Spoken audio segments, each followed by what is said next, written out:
Last Friday, a game that I picked up at Django in 2016, a game by Aris Games, clearly inspired by classic slasher movies that have Friday in the title. Let's just leave it at that so we don't have problems with copyright. In Last Friday, one player plays the role of the maniac and the other players control a group of campers that are trying to survive. And in some cases, when they master the cures, they're actually trying to attack the big bad guy. This is a game with hidden movement, and we have had a couple of those in the last couple of years. Actually, we have had games since back in the days in Scotland Yard, when one player controls a character that is not on the board, and you have a piece of paper or another apparatus that you use to record the position of that card, and the other players are hunting down that character. This is a very interesting variant because now the hidden card is not the hunted, but the hunter. So the hidden card is the maniac, of course, and the players are running away from that maniac, trying to accomplish different things. This idea, as soon as I heard it, I was in. I had to play this game because it seems such a simple and such a promising, such a fascinating reversal. It seems such a good mechanical transposition of basic ideas of the slasher genre. Thanks to the hidden movement thing, you could be doing your thing as a camper, gathering clues and trying to find a weapon and trying to increase your chances of survival, and then the guy comes out of nowhere behind you and gory stuff happens. There are a couple of interesting things here also similar, like you maybe in an area, maybe you enter a cottage and the guy comes out from a secret door from the floor. Definitely there are interesting thematic things here. Interesting reversal. As I said, a very, very classic, well-known concept that is very promised when matched with the slasher movie theme. Let me show you how the game works. This is the board representing the camping area where the gruesome actions of the board will take place. Here we have a general sense, a bird's eye view, really nice looking. It's a little busy, I have to say, it's a little busy for my taste aesthetically, but given the way the game works, it's necessary. You need to have a detailed grid of possible positions, and you have to have number positions to record the position of the maniac that is represented by this pawn, but the pawn will rarely be on the board because this is a hidden movement game. So what you see here is basically two different nets of movement. A net of numbered locations, which are used by the maniac, who moves from numbered location to adjacent number location, skipping, or I should say moving through all of the white dot and number locations for free. And then we have the campers, so that only move on white dot locations from adjacent to adjacent, skipping the number organ, not counting the numbered locations. The campers are represented on the board by these pawns that to me look basically like Stan from South Park. Am I the only one? Am I the only one who sees that similarity? So on the board they're represented by Stan, and then, however, they also represented by cards.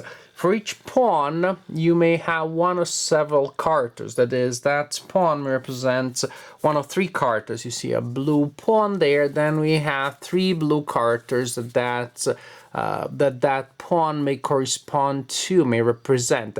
And you always are going to have 5 campers in the game. So actually, if a camper is slain early on in the game, it is replaced by another camper of the same color from that team. Here you see 5 slots representing the 5 possible tokens that characters can carry. They cannot carry 2 copies of the same token, and each character starts with a token which is in full color on the card of the character. So for example, this guy has the bear trap. Here you have the listening token, which is an ability you can spend, the lantern, and so on and so forth. Players can acquire multiple tokens later and put them on the card of the character that has acquired the token, but again, no multiples. And again, here, this is the starting token. Also, characters will have a special ability here indicated here. As you can see, you have some of the stereotypical figures that you would expect in slasher movies. She's final girl. There are several possible candidates, but no one gets as close as Alice to be the final girl of the movie. And you know what final girl means if you watched any Slayer movie. So you have some of the classic stereotypes, the girl that dies early on, and so on and so forth. Now, how does a turn work? Well, in a turn, the players will move on the board, and the game is divided in 4 chapters, which really is 4 scenarios, which can be played independently as a single scenario. So a scenario has its own setup and victory conditions, but the real game should be to play all 4 scenarios in a row to create the overall narrative of the movie. So each scenario, or most of the chapters, actually, not every one, has victory conditions. There is a condition that, if met, will allow the players to win. There are the chapters that, in any case, have incentives for the players to act in a certain way, so that what happened in a chapter is carried over to the next one and influences the rest of the game. The main idea still is that each chapter has up to 15 turns that you keep track of using this token here on this track. And depending on the chapter, chapters have pretty considerably different rules. Depending on the chapters, either the Maniac moves first and then the campers move, or vice versa, the campers and then the Maniac. However, there are some constant elements, and let's talk about the constant element. First is that usually the Maniac will not be on the board, but the campers will. The campers can move up to 2 locations, moving on white dots. A camper must move at least a single location, cannot just sit there. And the camper cannot get back to a spot, a dot that has been already covered that turn, where the card already was that turn. There's a lake in the middle of the board, and there is a boat token, and characters and campers can use it to move from one location of the lake to another. And these are some of the basic movements for the campers. The Maniac, as we said, is not physically represented on the board. The movement of the Maniac is recorded using this nice player rate, which is not as nice as it could have been, as we will explain. You have this screen here that you see, which is very thematic. It has a slate. The player that represents the Maniac sits behind the screen and can look through this screen here, looking really mean. And I guess that also helps hiding where the player is looking exactly. But usually you just have a player that looks where they need, and before that and or after that looks in other areas of the board, just to confuse the other players, so that the players don't really get a good sense of where the player is, where the Maniac is. In the back of this player aid, you have a map. You have a map of a representation of the map to get a sense where everybody may be, and also to tell the Maniac player the number of specific locations. If the player is here and wants to move here, the player needs to know that from 44 he's going to 26 without staring exactly at that area of the board. Otherwise the players will get a sense of where the Maniac is. Here is where you write the location of the Maniac. Here you have an area where you place a sheet of paper, not included in the game, and then you fold it over like this. There are 2 flaps here. You put this part, the player aid, under those flaps, if you can find them. Come on, where are they? There you go. This is one. you put it under those flaps, and it should stay there. And then you write the number in which the maniac is each time in these windows here. So you write where you are. Next turn you decide where to go. You check on the map that you can go there, and you write the number of the next location.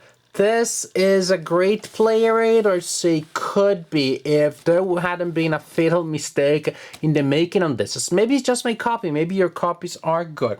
That is, you see the windows here. They had been punched into the player aid upside down or reversed based on the art that is printed there. Because at the beginning of the first round, in round 0, the player, the Maniac player, decides where to go, which is that decides how to enter the board. There are several possible locations that the player can choose. For example, the Maniac player could choose to enter from 196. So then the player 196 writes 916 in the starting location, and in turn 1, after setting up, in turn 1 the player writes the area where he moves. For example, from 196, say he or she wants to move to 197. That's it, then writes 917. As you can see, the single window should have been printed here under the 0, and then starting from the other turns, you would have needed a slit with 3 little dots under these 3 turns, and 1 under here, and 1 under here, and 1 under here, and 1 under here. Because the game is divided in groups of 3 turns, because every third turn the player that controls the Maniac must give information to the other players about either where the player currently is, so on turn 3 you need to tell the other players where you are in turn 3, or where the player was 3 turns before. So in turn 3 you would need to tell the player where you were in turn 0, that is how you entered the board. As you can see, this would work marvelous. This would work marvelously if you had a single hole here, and then three balls, 3 areas in a single slit here. Actually, the player is so good the way it was designed that you even have an arrow pointing from the turn in which you are to the turn about which you need to give information. But this way is completely messed up, because if you look at the numbers, they do not correspond. The number 3 now is on top of, well, if you use this as your 0 turn, then you have 1, 2, 3, and 4. Number 3 is between 3 and 4. And then you have like 0, 1, 2, 3, 4, 5, 6, 7, 8. So the 8 is under the 7. So they just, they just don't work very well. The arrows are unreliable. The splotch of blood that would tell you the turns in which you need to give information are not reliable. So it's really, well, it's really annoying. That's as simple as that. So really, to make it work, you simply have to rely on this. The Maniac writes, takes notes there, and then relies on this to figure out when to give information. So the player representing the Maniac most of the time will not be on the board. In the initial chapter, the players will be flipping these tokens face up. There are these tokens that represent tents. They're called the welcome token. It's an ironic designation for sure, because under some of these tokens there are the corpses of the owners of the camping that have been killed before the game. They're the people that die at the beginning of the game before the opening credits, so that we know the situation is real and the Maniac is really dangerous. So those tokens will be placed on the board at the beginning of chapter 1 of the first scenario, and the players will move around the board, visiting these areas and flipping them face up, looking for keys. When a character finds a key, then you place the key with that icon on that character here on the board to indicate that that character has the brown key, which means the character has the key that opens the door of the brown cottage. There are several cottages on the board. One is there, one is there, then we have another one there, another one there, another one there, and they have different colors and they represent different, well, and they need and require keys of different colors. This one, for example, opens the door to the yellow cottage, which is up there.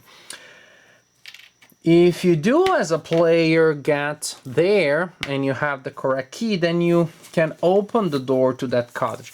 You see here you have several tiles representing the cottages, and you look at the one that you just open, and the numbers tell you which is the right one, and you put it there.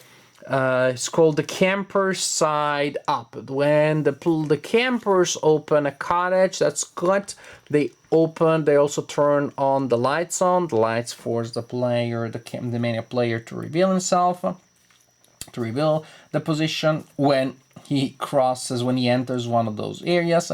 And also they're denying another advantage, because it may also be that it's the Maniac that places these tiles on the board. How does this happen? You see that there are certain icons on the cottages with axes. The Maniac has an axe token that can be spent to carve a door into one of those cottages. When that happens, the other players know that the Maniac is in one of those areas because they can hear the noise, but they do not know exactly which one. When the Maniac player is the first to reach a cottage that's still unopened and destroys destroys one of the walls to enter, then you place this at the side up. So no lights, the Maniac has destroyed all the lights. And even worse, there is a small thing here, which is a secret passage. May not look like much, but if there are multiple ones on the board, the Maniac player may move from one to the other. So in a single move may teleport from there to the other one, and from there to a number location. So that would allow the Maniac player to move really fast from one side of the board to the other if he manages to take control of two cottages, which is to get there and open them before the campers do. So in a turn, the campers will move around, interact, and grab tokens. It may be that as they flip tokens face up, they find corpses that are bad. The players are really scared by those.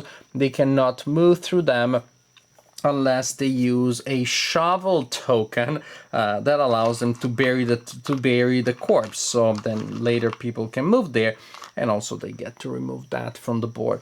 And it's important because having courses on the board at the end of a chapter is bad. Either courses that were generated by the owners or corpses that result in a fateful encounter with the Maniac. But back to us, it's hard to kind of like put together things linearly because there are many ideas that intersect each other.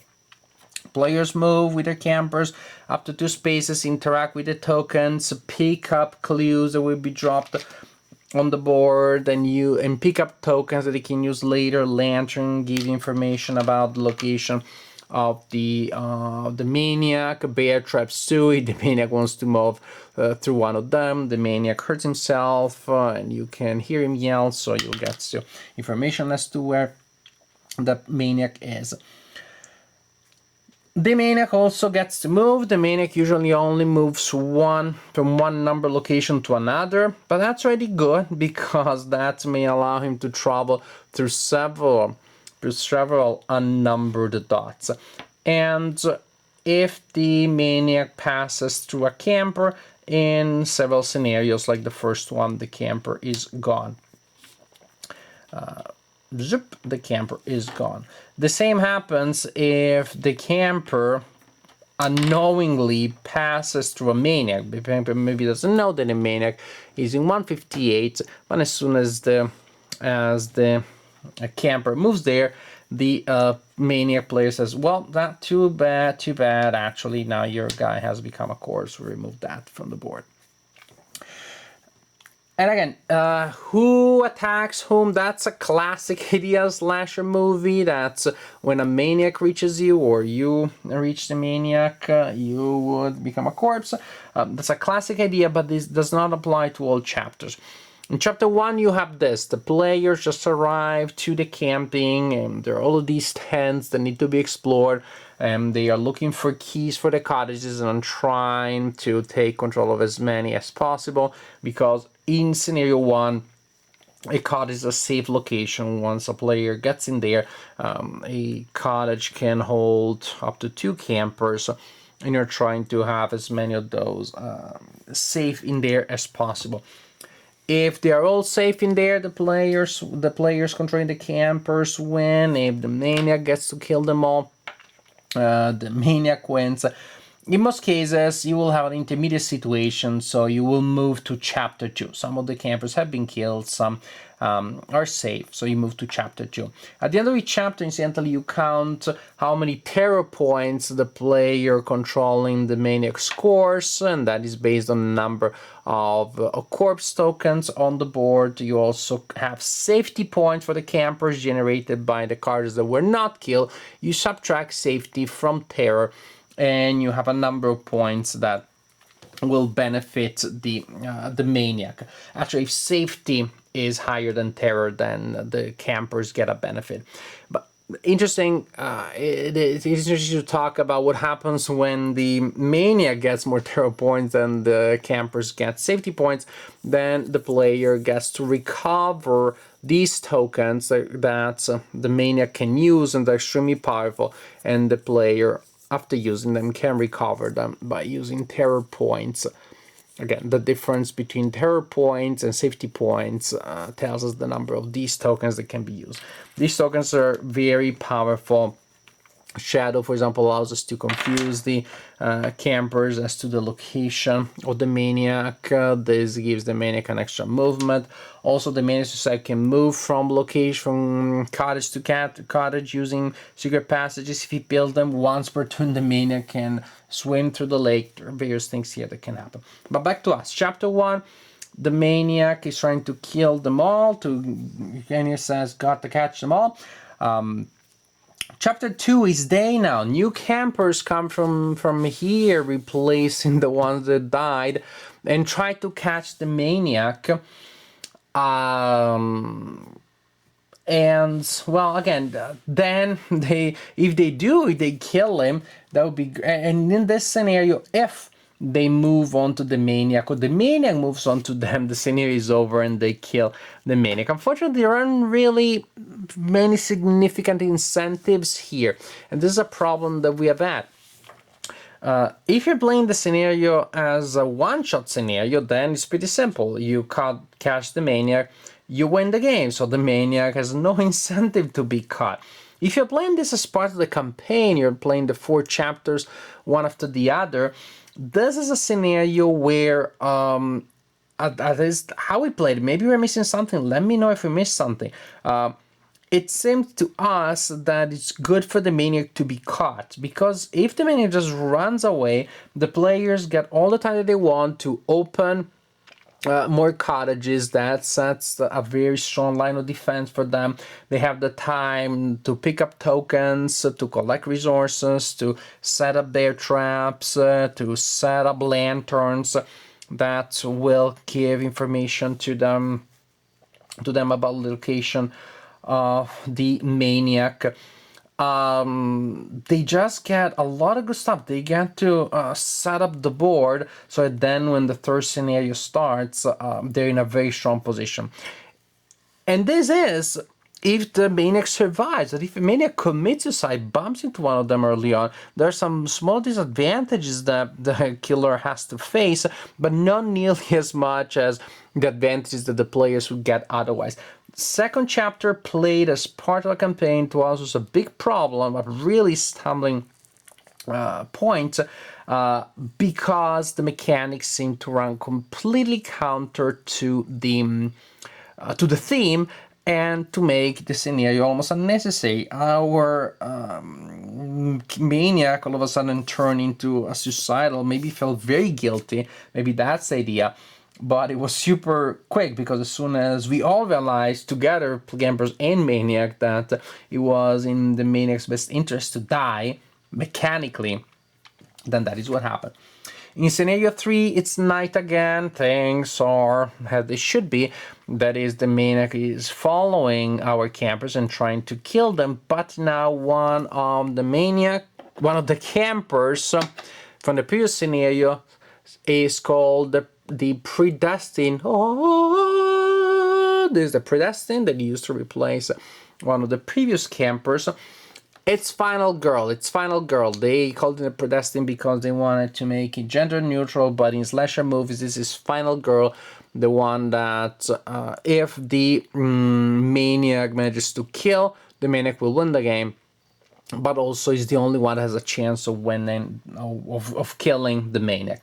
So in scenario 3, one of the characters is the predestined. The other campers are trying to protect the predestined from the maniac, and if the maniac kills the predestined, the maniac wins the game.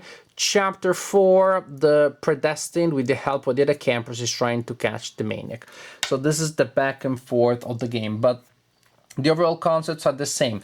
Either the campers go first and the maniac next, but the campers always on the board, the maniac occasionally on the board. Tokens are used by the campers to gain information about the location of the maniac. Tokens are used by the maniac to confuse the campers as to the maniac's location. And you continue like this, turn after turn, with explicit visible movement and invisible movement until one of the players has completed either the victory conditions of the chapter, if you're playing a single chapter, or, well, still until the condition of the chapter, but they're different when you're playing each chapter as a section of the campaign. When you're playing each chapter as a section of the campaign, you play until the completion of the chapter, you start the next one, and you continue like this until a player manages to win one of the temporary victory conditions or the final victory condition at the end of the campaign/movie. I like slasher movies. I liked every game by Ares that they played in the past, so I was sure I was going to love this one. I was very excited. I love how promising the mechanics were. Turns out this is a game that I thought I would love, I wanted to love, and I just liked. I would say I barely liked. In a nutshell, this has the potential to become a classic for me, has the potential to become one of my favorite non-war games. But as is, this copy, maybe other copies have been produced better. It is simply a game that has been marred by poor development and poor production.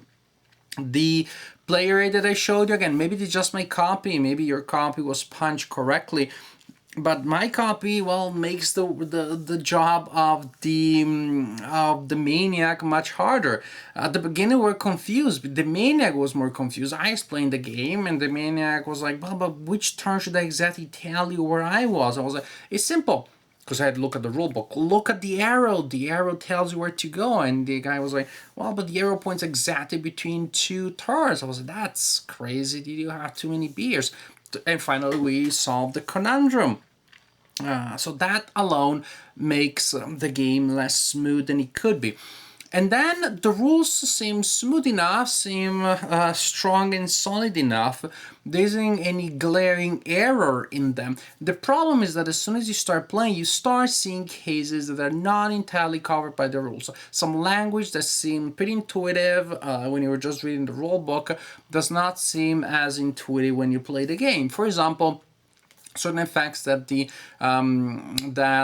campers use refer to adjacent spaces, and that's what the rules say. But adjacent means different things for the campers and for the maniac, because you may have several white dots that are adjacent to one another, and then with a number dot here and a number dot here. So adjacent, if you're thinking from the perspective of the campers, means the next white dot. But adjacent, if the camper is talking about something adjacent in terms of the maniac, then is the number dot that may be several white dots away. It seems like a small thing, but again, we had to take breaks from the game to figure out where to place certain tokens, or the effect of certain token was. We had to look at an illustration where it was clear and apply to another section of the rules. And then again, cases that happen like, well, wait a second, what do the rules say? And the rules seem to be a little too short, a little too cryptic. Again, at first sight, everything seemed to be fine and clear, and then just cases kept popping up that were not covered in those. I cannot believe that some of these things did not emerge during playtests, or somebody say, well, but we have to explain what happens if such and such happens. Maybe the editor at the end says like, oh, come on, no one is going to be that stupid to find themselves in that situation, and we need a rule to cover that. Maybe my group is a bunch of dummies, but we kept finding ourselves in situations that were not covered by the rules. We had to make judgment calls. So all of this simply reduced the enjoyment that we felt. We all felt the enormous potential that the game had. It's almost like we were almost always having a lot of fun, but not quite there. This scenario 2, chapter 2, please tell me if we got something wrong so that we can play that scenario. But the problem that we had is that if you play it as part of the campaign, which we were trying to do, there simply is no incentive for the maniac to survive very long, and even there isn't that much of an incentive for the players to catch the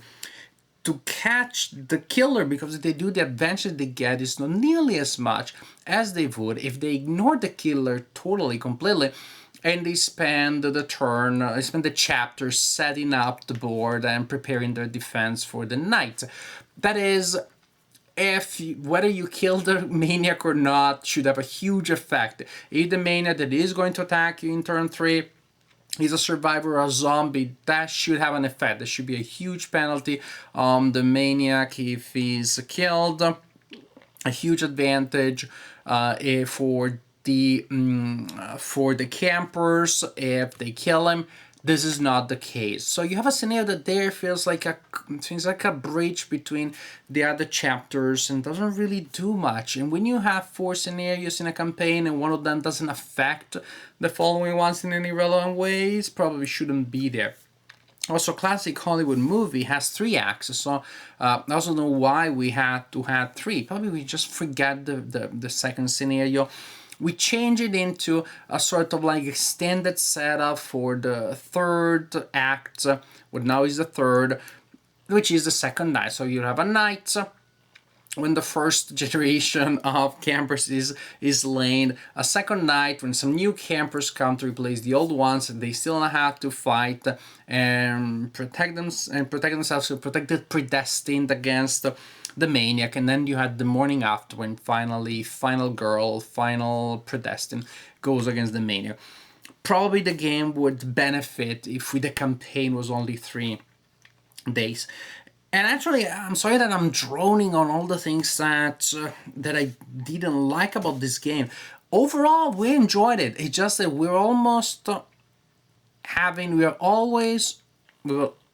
almost having a lot of fun while having okay fun, but constantly having to switch from that fun mode, the maniac, where's the maniac, to like, wait a sec, does the rule imply that thing, or is the phrasing, do they mean this or that? What's that word mean?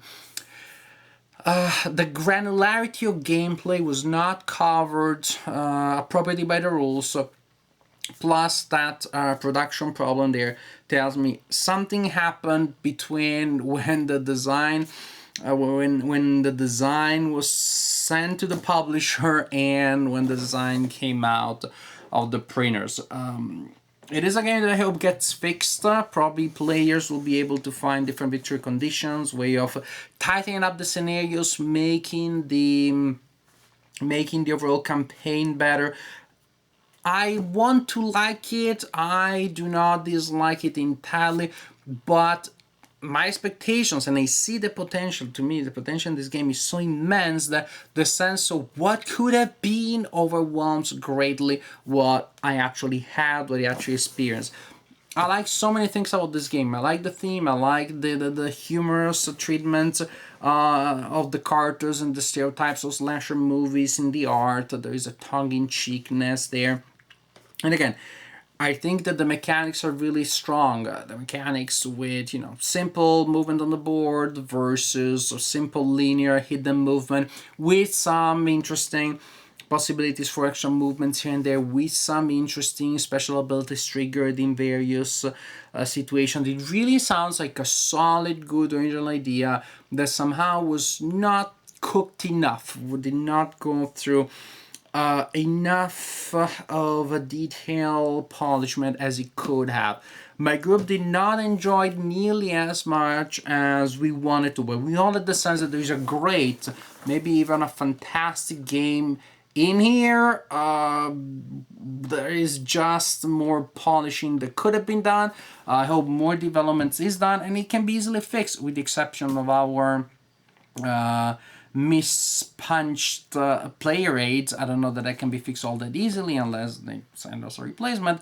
But for the rules, we just need a second edition of the manual that covers all the ambiguities, gives us better interconnection between the chapters so that all the chapters can be played in a single move, in a single nice narrative structure that would make the game really great. A game that I wanted to love, a game that could be absolutely fantastic, and that I hope will be as fantastic as I think it can be when a new, better, improved, stronger version of the rulebook is released. Last Friday, a game that, by the way, I recommend. I hope you pick up a copy and then maybe you are willing to put in the work to tweak things around, or maybe you want to find the things that we encounter as deal breakers. I really think there is a phenomenal game in here, and I hope that one day, again, the potential that is in this game will be fully expressed. For now, I just don't see it here. Last Friday by Ares game. I hope it gets one day to be what it can be.